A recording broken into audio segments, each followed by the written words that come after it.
welcome back everybody. Time again for some more updates. Been working on some stuff, trying to get everything ready, and right now it looks like we're going to have pretty much everything done and the car wrapped up here within the next couple of weeks. It's been a long road. This was a big project for me, and it's taken a lot to get it to this point, but we're nearly there. We got a few things to wrap up and take care of, and then we'll be ready for the race season. Now, us up here in Alaska, well, yeah, we still got snow on the ground. It's still below freezing at night, and we still got some snow in the forecast. But hey, it's clearing up. Everything's melting. It's warming up quite a bit during the day, and it's getting better. The track is starting to thaw out. Lots of sunshine on the track now, where before it wasn't getting any. So it's creeping up, and it's creeping up pretty fast. We got some events that are going to be coming up before the racing starts. There's a car show the weekend of Mother's Day. Not the day of Mother's Day, but the weekend of Mother's Day. I will have the car displayed at that event. My work actually puts a display on there, and I display my car with my works display. And it's kind of fun because then it ends up being something that's paid for me. So I get to punch in on the clock, get paid for being there, and show off my ride. So it's a lot of fun, and a lot of people come by. I let people sit in the car. I'll start it up several times and stuff like that. So that's pretty fun. But this weekend, we're going to be concentrating on getting some little things wrapped up. Let me flip the camera around, and I'll kind of show you what I got going on. Let's see here. I can't flip it around. I'll be right back. Okay, so here I am. Sorry about that, folks. Camera doesn't want to cooperate. Anyway, still got stuff piled everywhere. But as you can see here, you notice I got the scoop all marked up, and I got some holes drilled into my belly pan. So some of the things I got done, I got the scoop fitted to the scoop tray. I got the mounts drilled, and got the Zeus fasteners in for my belly pan, so I can put that on there. One of the big accomplishments here, I hated doing it. These panels are really nice, but I got my panel here cut out for my fuel tank. I don't have my wrench here, otherwise I'd pop it open, but I got my fuel filler access right here. I've got a little filler light. Actually, you know what? Let me grab it here real quick. We'll come over here. I had to put the body panels on to check for some fit. So we got, so I got my filler door here. And what's nice is there's my filler cap right here for my fuel tank. This little guy right here is a level indicator. I've got a fuel level gauge or fuel level sender in my tank. And once I get full, well, that little light comes on. What that's going to do is it's going to keep me from preventing from filling this thing all the way up to the filler neck, which is going to help me with more consistent fuel load. Got my CO2 bottle under there. Now, I didn't put an access panel for this guy simply because I don't need to. I can take the body panel off.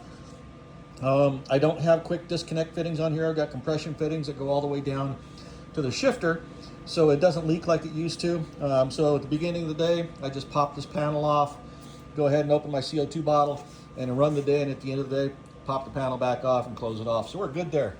Got all my electronics done. You can see them through the windshield up underneath the dash and everything. Got the dash done. Going to be programming the dash today, and I'll show you guys how I do that. It's kind of cool. Got seat cushion fitted in there a little bit. Got to put my seat belts back in. Had to pull them out so I could trim some stuff. The one thing I haven't got done yet is I don't have my throttle stop mounted. I've got to take it to work and rethread it because I don't have a tap and die set here. And then I got to make a bracket for it. And I'm also going to be putting a micro switch on it to increase my coil output under full throttle. So over here on the engine, this is what you call 20 pounds of shit in a 1 pound bag. So it's kind of tight up here, but I got a lot of stuff going on. Between data recorder wires, fuel lines, vacuum lines, air oil separators, puke tanks, vacuum pump, all that stuff. I got a lot going on up here. But you can see it's pretty crowded, but believe it or not, everything here has a purpose, and everything here is doing what it needs to. So still got my new scoop tray up there. Got everything taped off, just keep crap out of the motor for now. Belly pan, like I said, I got that fit. Me and all my wisdom, I went ahead and connected the oil line down there and mounted the starter in, which isn't a problem, except that when I put the transmission in, I realized that I can't get to my torque converter bolts, so I got to pull those back out to put my torque converter bolts in. The only two bolts that I'm missing right now for my transmission are lower bell housing bolts down here on each side. I haven't found my old torque or my old transmission bolts that came out of the other car, so I got to find those and put those in because those are actually a specific length. So I've got my nitrous system here. I ordered a new hose because the other hose was too long, and I told him a black fittings, and I didn't tell him a clear cover and whatever, but yeah, hey, it works. I don't care. It doesn't matter. It's not going to affect it.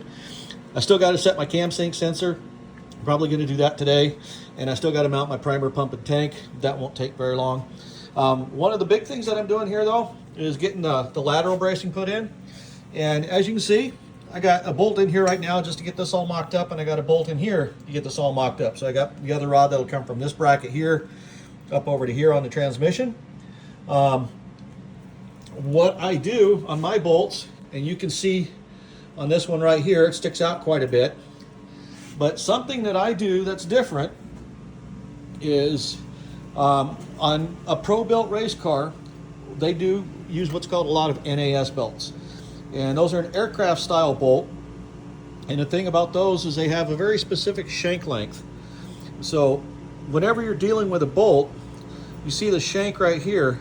You don't want to support the weight on the threads if you can. You want any kind of shearing or weight or anything supported on this part of the bolt. So what I do is I come through here and I got the bolts that I wanted.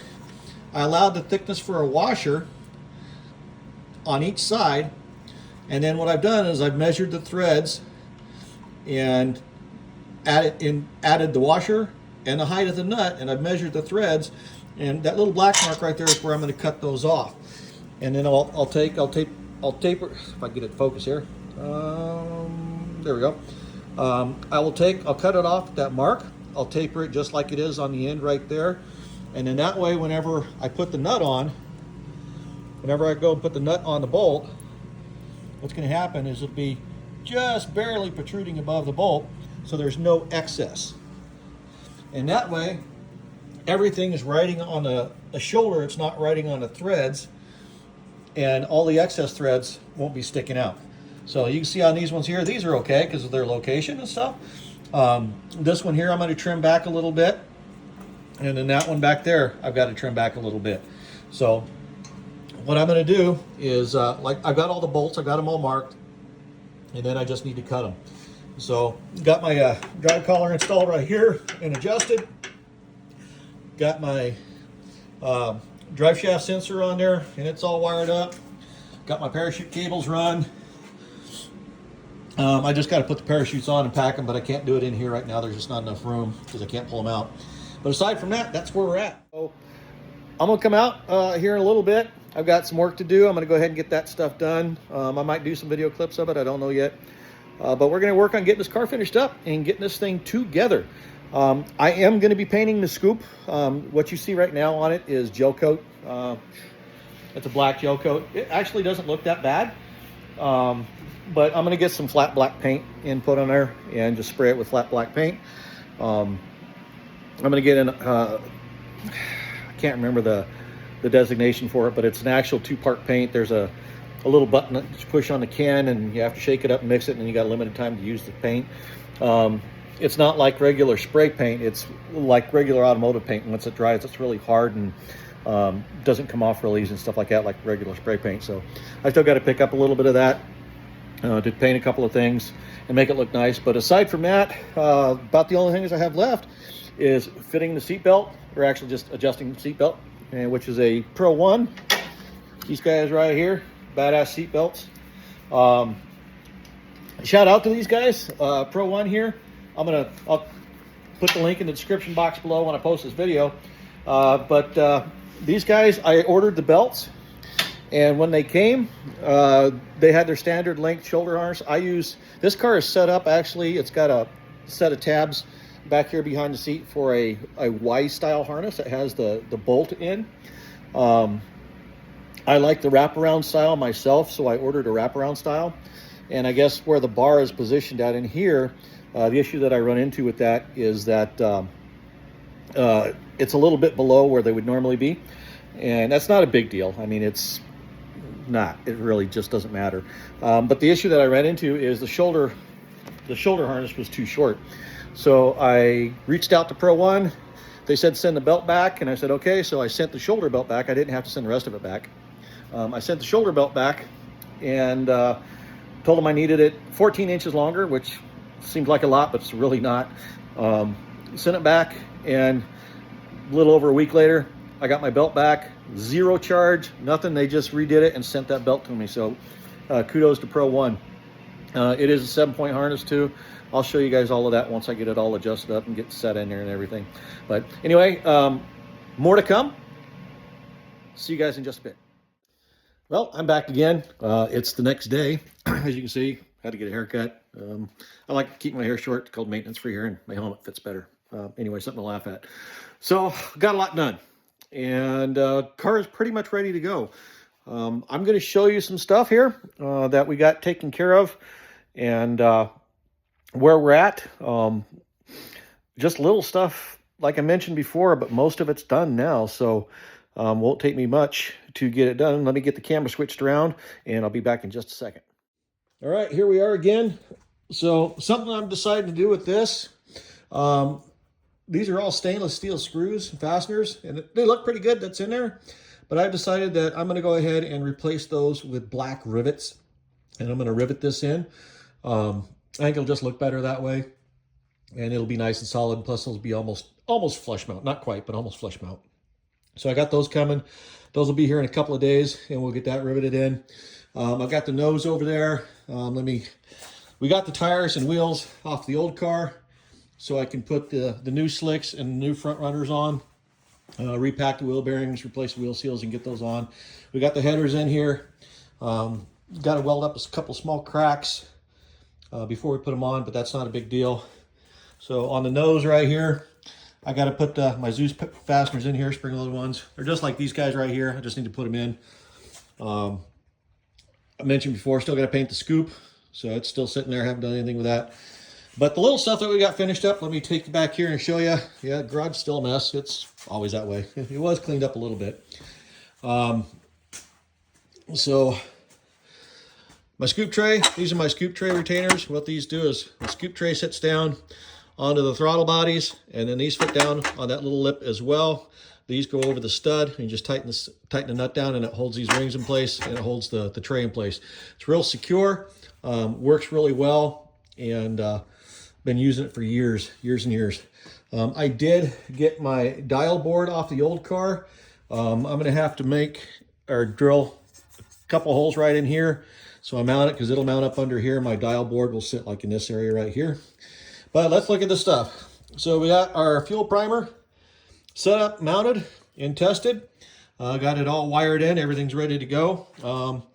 I did get the torque converter bolts put in, so I got the starter back in, and I got the oil line back in. I did find these 2 bolts for the transmission. I haven't put them in yet. I did find them, so those will go in. As far as the rules are concerned, there's a rule that states no part of the fuel system may be in the bell housing or flywheel area. So you see this, and it's in the bell housing flywheel area. Well, there's a little bit of gray area on those rules. And the gray area is this is not part of my fuel system. This is a primer setup. When they're talking fuel system, they're talking the main fuel system. And my main fuel system is all forward of the bell housing. So, you know, there's my fuel lines for nitrous and the main and all of that. So that's a little bit of a workaround. NHRA Nationals, Bandimere Speedway, Mile High Nationals, 2021. NHRA Tech Inspectors did not have an issue with this setup sitting here. So it went back on right there. I was trying to think of where I was going to put it. This is as good a spot as any. I already have my makeshift brackets and everything made, and it works. So we just put it right back there. It's nice and solid. It's not going anywhere, and it's nice and clean tucked back in there. Everything works. Got my tranny cooler mounted with my homemade little brackets that I did. Not fancy, but it works. So why am I running this style of transmission cooler instead of a standard transmission cooler with a fan on it? Well, a few reasons. Kind of explain it for just a minute. First off, the only time the standard transmission coolers work is when the transmission is running, or basically the engine's running and the pump is running, and fluid's moving through it. It only works when the fan is on. So basically when the car is running. When the car is sitting, it radiates a little bit of heat, but there's not that much capacity. This bad boy right here holds more than 3 quarts additional fluid. And after a pass, it just sits here and radiates that heat away. Plus, the wind blowing over it and everything also gets rid of a lot of heat. I have never had my transmission go over 180 degrees with this cooler in place. With a standard transmission cooler and a fan, I've seen temperatures as high as 220 degrees on my transmission fluid. This guy right here works.